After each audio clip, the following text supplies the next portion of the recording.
I never thought adopting a cat would turn my life into a low-budget supernatural comedy. But here we are. It started innocently enough, a rescue shelter, a sleek black cat with impossibly green eyes, and the promise of companionship. The moment I opened the carrier, Nimbus, the name I decided on after much internal debate, stepped out with the kind of regal calm usually reserved for monarchs or, say, particularly demanding barristers.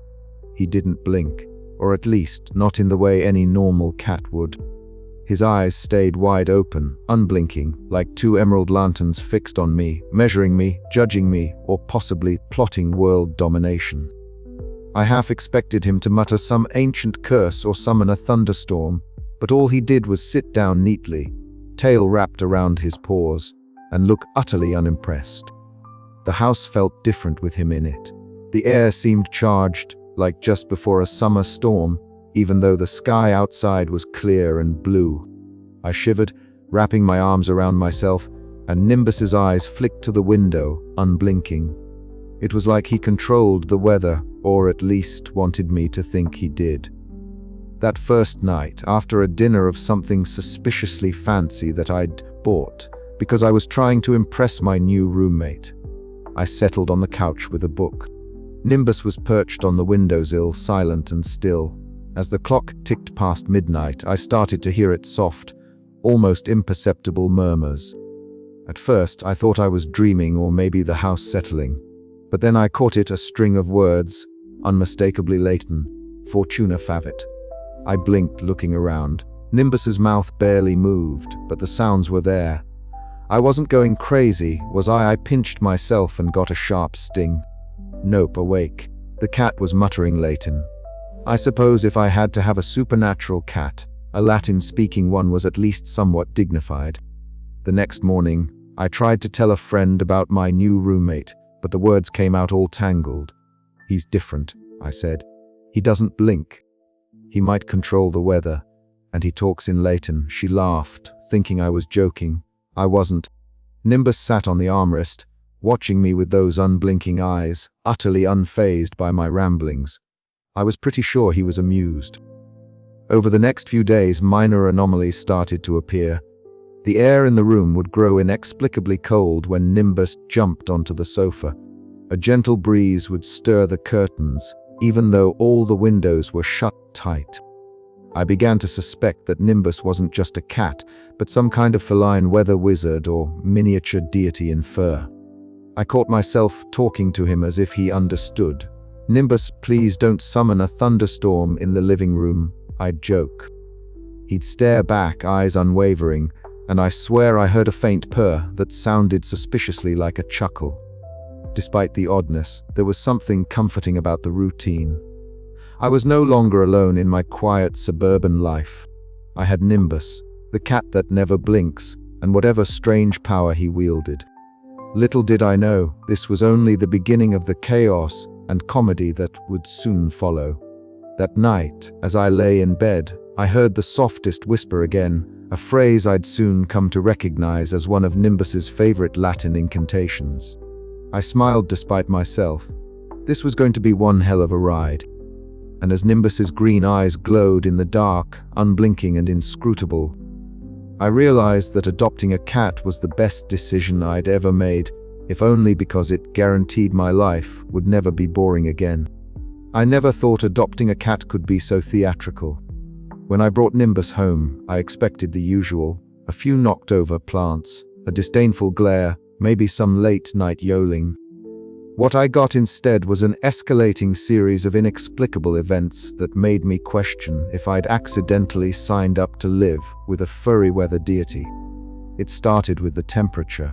One afternoon, as Nimbus perched on the windowsill, eyes fixed and unblinking, I noticed a sudden chill sweep the room. I glanced at the thermostat, set to a cozy 72 degrees, yet the air around me felt like I'd stepped into a wind tunnel. I rubbed my arms, shivering, while Nimbus remained utterly serene, his sleek black fur barely ruffled, and those green eyes glowed with an unsettling calm. "You were cold," I muttered, half to myself, half to the cat. Nimbus blinked slowly, as if amused by my discomfort. Trying to rationalize, I checked the windows closed tight. No drafts, no broken seals. The heater hummed along dutifully, oblivious to my sudden goosebumps. I poured myself a cup of tea, hoping the warmth would chase the chill away, but the room had other plans. Then came the breeze.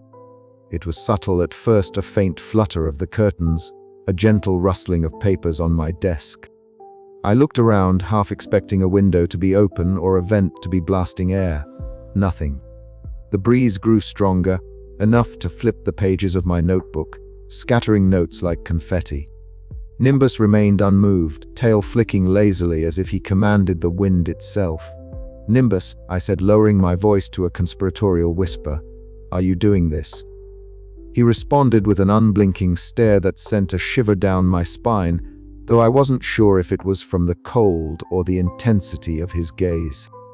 Determined to get to the bottom of this, I began documenting the phenomena. I jotted down times, temperatures, and descriptions of the breezes. Every time Nimbus was in the room, strange things happened. Every time he left, the atmosphere returned to normal. It was like living with a tiny, furry storm cloud with a penchant for mischief. Of course, life with Nimbus wasn't all supernatural chills and mysterious gusts. There was the usual cat business, knocking over a potted plant or two, weaving between my legs at inopportune moments, and the occasional disdainful meow that suggested I was failing as a human servant. One particularly memorable incident involved Nimbus batting a fern off the coffee table with the precision of a seasoned prankster. The plant crashed to the floor, soil scattering like a miniature mudslide. I sighed, dropping my pen. "Really?" I muttered. Trying to keep things light, I talked to Nimbus as if he were an equal partner in this weather-wielding conspiracy. "Come on, Nimbus," I pleaded one evening. "Tell me what you want. Is this some sort of feline protest?" He blinked slowly, a deliberate, measured gesture that felt less like a blink and more like a challenge. I swear, in that moment, the room seemed to hold its breath. Days blurred together in a haze of odd temperatures and inexplicable breezes. My attempts to maintain a normal routine were constantly thwarted by Nimbus's antics. I'd be typing an email when suddenly a gust would scatter my papers. I'd be enjoying a quiet coffee when the room would shift from warm to cold in a heartbeat. Friends who visited looked at me with a mixture of concern and amusement, unsure whether to believe my stories or chalk them up to stress. At night, Nimbus claimed his throne on the windowsill, eyes glowing faintly in the darkness. I'd catch him muttering low, guttural sounds, something that, with a stretch of imagination, sounded vaguely like Latin. I wasn't sure if it was a comforting incantation or a feline curse aimed at me. Despite the chaos, I found myself growing strangely fond of this unblinking creature. There was a bizarre comfort in the unpredictability, a twisted companionship in the shared confusion. Nimbus was no ordinary cat, and I was no ordinary pet owner. Together we were navigating this surreal new reality, one chilly breeze and mysterious murmur at a time. And so, the first signs of chaos had firmly taken root in my suburban sanctuary. Little did I know, this was only the beginning of a far stranger tale. Nimbus wasn't just a pet. He was a force of nature with a flair for the dramatic. And I was caught in the eye of the storm. As I settled onto the couch, notebook in hand, ready to chronicle the latest strange occurrence, Nimbus jumped onto my lap, purring softly. His green eyes locked onto mine, unblinking and unreadable. I smiled nervously. "All right, Nimbus," I said, "what's next?" The breeze picked up again, fluttering the pages, and I braced myself for whatever absurdity was coming next. I was sitting on the couch, sipping my third cup of lukewarm coffee, when I first heard it, the faintest murmur of words that couldn't possibly be English. At first, I thought it was the wind playing tricks on me, or perhaps the VES subtitles bleeding into my imagination. But then, there it was again, clearer this time, soft, deliberate, and unmistakably vocalized. "Tempus fugit," whispered Nimbus, sitting regally atop the windowsill as if he owned the very storm brewing outside.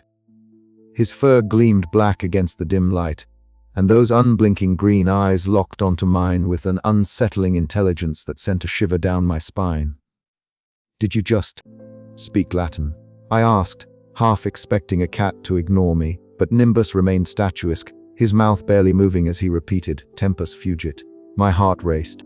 For a moment, I wondered if sleep deprivation was finally getting the better of me, or if Nimbus was some kind of supernatural enigma. I grabbed my laptop and frantically typed "Tempus fugit," revealing the phrase meant "time flies." "Well, that's ominous," I muttered, eyes darting back to Nimbus, who seemed to smirk if cats could smirk. Over the next few days, the whispers grew more frequent. Nimbus muttered phrases like "Aquila non capit muscas" and "Fortuna audaces juvat," each uttered with a calm authority that made me both fascinated and deeply unnerved. I started jotting down every phrase, cross-referencing online Latin dictionaries, and trying to decipher any message hidden in these cryptic utterances. But my attempts to communicate back were less than successful. In desperation, I turned to the internet for guidance on ritualistic communication, cobbling together a ridiculous ceremony involving a circle of salt. Some incense I found buried in a drawer, and my best Latin pronunciations. "O mighty Nimbus," I intoned, "regnum tuum pate faciat," which I hoped meant something like "reveal your kingdom." Nimbus just blinked slowly, or rather, didn't blink at all, and settled deeper into his throne-like perch on the windowsill. The room hung heavy with incense smoke, and the faint hum of thunder outside seemed to respond to my clumsy invocation. Suddenly, a gust of wind swept through the room, scattering my notes like startled birds and flickering the lights. I froze, heart pounding, eyes locked on Nimbus, who yawned lazily and stretched with the grace of a small, dark emperor. Was this some kind of approval, or a cosmic joke at my expense? Despite the absurdity, I couldn't help but feel drawn deeper into this strange dance between pet and master, language and silence, chaos and order. Nimbus wasn't just a cat. He was a puzzle wrapped in fur, speaking riddles in a tongue long dead, demanding rituals that made me question my sanity and, oddly enough, brought a peculiar comfort amidst the bewilderment. Each night, as Nimbus whispered his Latin lullabies, I found myself both terrified and enchanted, caught in a bizarre worship of a creature who ruled not just the house, but the very air and sky around us. Perhaps, I thought, this was the companionship I had been searching for: a little madness, a little magic, and a whole lot of unblinking green eyes watching over me. As I lay in bed that night, the faint echoes of Latin phrases mingling with the distant rumble of thunder, I realized this was only. Nimbus had secrets to share, and I was foolish enough or brave enough to listen. The moment I stepped through the threshold of my living room, an eerie sensation prickled at the back of my neck. The usual suburban calm was shattered not by a barking dog or blaring lawnmower, but by something far more unsettling. My curtains fluttered wildly despite the closed windows, and a cool breeze, inexplicably confined to the room, rustled the pages of a forgotten magazine on the coffee table. I blinked, unsure if the exhaustion was playing tricks on me. Then, as if summoned by my disbelief, raindrops began to fall not from the sky, but from the ceiling itself. Nimbus sat perfectly still in the center of the room, his sleek black fur untouched by the moisture, his piercing green eyes unblinking and fixed on me with an inscrutable gaze. I wanted to call out to him, to ask what madness this was, but my voice caught in my throat. Instead, I stood frozen, watching as the indoor storm grew more intense. The soft patter of rain became a drumming cascade, and then, with a sudden crack that made me jump, thunder roared inside my house. I darted for the nearest electrical outlet, yanking out the plugs of my laptop and lamps in a frantic bid to prevent disaster. Lightning flickered behind the windows, illuminating the room in stark, erratic bursts. The air smelled of ozone and damp wood, a scent so vivid I could almost convince myself I was outside. Nimbus remained unmoved, his tail flicking lazily as if he were merely indulging in a parlor trick. I couldn't decide whether to be terrified or impressed. "Nimbus," I stammered, "what in the name of all that is unholy are you doing? The cat's gaze didn't waver. Then, almost imperceptibly, I caught the faintest murmur, a whisper of a phrase in crisp Latin, so soft I had to strain to hear it over the storm's fury. I shook my head. This was beyond anything I'd imagined when I signed up for a rescue cat. I'd expected claw marks and fur tumbleweeds, not indoor thunderstorms and ancient incantations. Desperation pushed me to try something, anything to regain control. I scrambled to gather cushions, towels, anything to soak up the rain before it ruined my floorboards. As I worked, the thunder softened, the lightning dimmed, and the rain slowed to a gentle drizzle. Nimbus jumped down from his perch and padded over to me, brushing his head against my ankle with an unexpected softness that sent a confusing wave of warmth through my bewildered heart. The storm outside quieted as abruptly as it had begun, leaving behind a fresh, earthy scent that filled the room with a strange sense of calm. I sank to the floor, drenched and exhausted but oddly exhilarated. Here I was, a man who'd only wanted a companion to keep loneliness at bay, now living with a cat who could summon storms and speak in tongues long dead. "Okay," I whispered, wiping rain from my sleeve. "You win, Nimbus. But can we maybe keep the weather outside next time?" The cat blinked no, he did not blink, but his eyes gleamed with what I could only interpret as amusement. Or maybe that was just my imagination. Either way, life had become far more interesting and infinitely more chaotic than I'd ever bargained for. And as I looked at Nimbus, the cat that never blinks, I realized that I was in for a wild ride, whether I liked it or not. The storm had passed, but the question lingered, what else was Nimbus capable of? And more importantly, what did he want from me? If you had told me a week ago that my evenings would be spent on the living room floor, performing a bizarre worship ritual to a cat, I probably would have laughed until I cried. Now, as I knelt awkwardly clutching a half-melted candle in one hand and a plastic incense stick bought from an ironically named shop called Mystic Oddities in the other, I wasn't laughing. I was trying, desperately, to make sense of the chaos Nimbus had unleashed in my life. To say Nimbus demanded attention would be an understatement. The sleek black feline, with his unblinking emerald eyes that seemed to bore into my very soul, had quickly established himself not just as a pet, but as an enigmatic sovereign of my household. And like any sovereign, he demanded ritualistic reverence. At least, that was the conclusion I'd come to after a particularly wild night involving a thunderstorm inside my kitchen, a shattered vase, and Nimbus's unusually vocal Latin muttering. The ritual was born out of desperation and a dash of unhinged logic. If Nimbus was some sort of weather-controlling, Latin-speaking feline deity, then surely appeasing him with offerings and chants might keep the storms at bay or at least reduce the indoor thunderclaps. My research had been minimal. Mostly Google searches for cat worship rituals and Latin phrases for weather control, which mostly yielded medieval grimoires and a lot of confused Reddit threads. So here I was, crouched on the shaggy rug, trying to look serious while reciting nonsense phrases I'd cobbled together from an online Latin translator. Ventus pacem, Nimbus Dominus, I muttered, hoping it meant something like wind peace, Lord Nimbus. The candle flickered, casting dancing shadows on the walls, and the incense stick emitted a faint, oddly synthetic lavender scent. Nimbus sat regally on his throne, the windowsill, watching me with an expression that was both judgmental and mildly amused. His eyes never blinked, not even once, their unyielding gaze making the room feel charged, as if I were a supplicant before an ancient and inscrutable god. I paused and glanced up, half expecting him to speak in Latin again or summon a miniature storm cloud. Instead, he simply flicked his tail with slow, deliberate grace.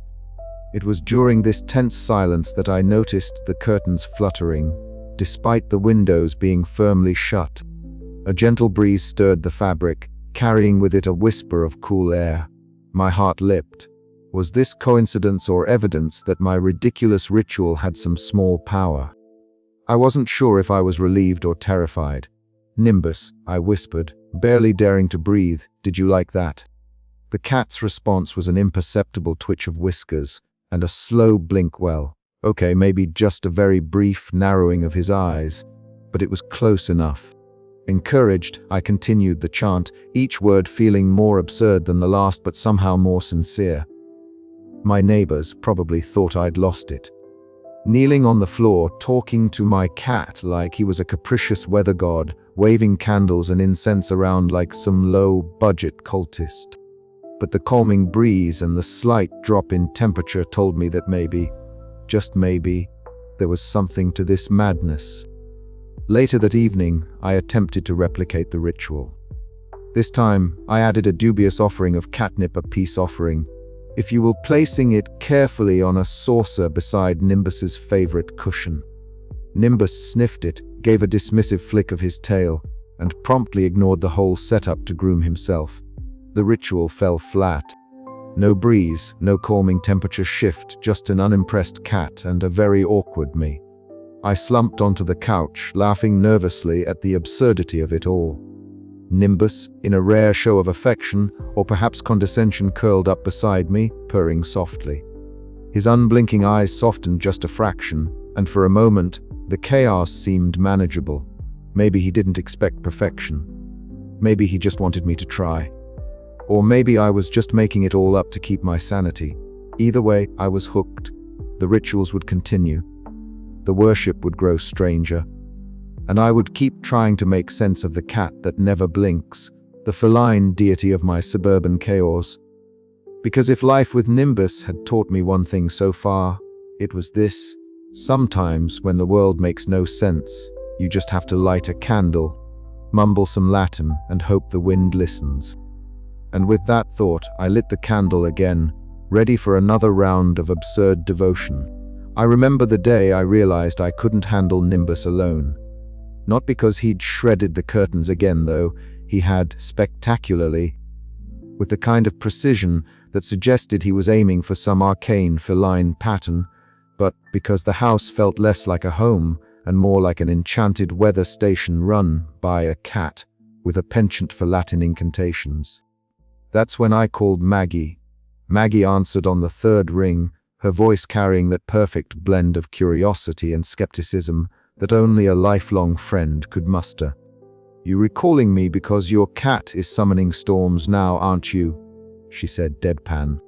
I laughed nervously, clutching my battered notebook filled with scribbled observations. "It's not just storms. Nimbus, he mutters Latin. I think he's demanding worship." "Of course he is," Maggie replied, her tone thick with sarcasm. "Because if you were going to have a cat, why not have a pet deity while you re-at it?" I found myself at her place within the hour, the notebook clutched like a lifeline. Maggie's kitchen was a comforting jumble of mismatched mugs and a faint smell of burnt toast. She greeted me with a raised eyebrow and a steaming cup of coffee. "All right," she said, flipping open my notebook and scanning the pages. "So the cat speaks Latin, controls the weather, and expects you to worship him.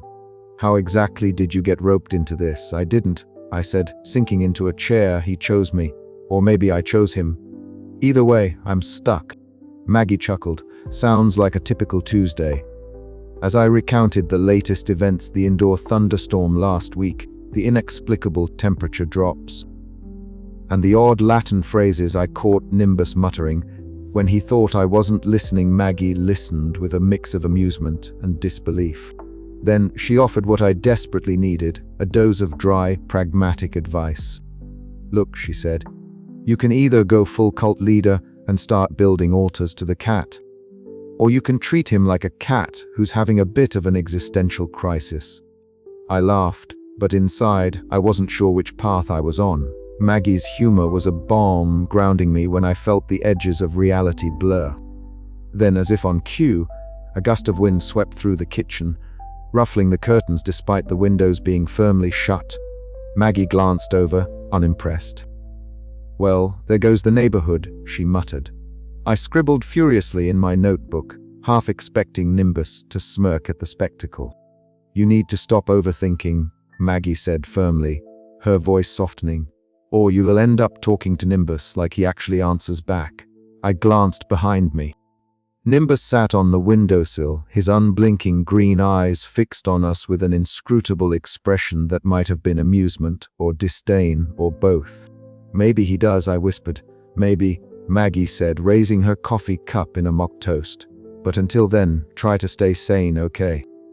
I nodded, feeling the weight of her friendship and the absurd, wonderful chaos that was now my life. As I left her house, I realized that while Nimbus controlled the weather, Maggie controlled my sanity, and for now, that was enough. The real challenge was just beginning, but with Maggie's perspective, I might just survive the storm. The next morning, I awoke to the soft patter of rain against the window. Nimbus was perched on the armrest of my chair, eyes wide and unblinking as always. I rubbed my temples and reached for my notebook, already anticipating another day of bizarre phenomena. But now I wasn't alone. I had Maggie's voice in my head reminding me to breathe, to laugh, and maybe, just maybe, to accept the ridiculousness of worshipping a cat who might be a weather-controlling, Latin-speaking enigma. Because in the end, isn't that what companionship is? Finding someone or some cat to weather the storms with you, no matter how strange they get. And with Nimbus, the storms were just getting started.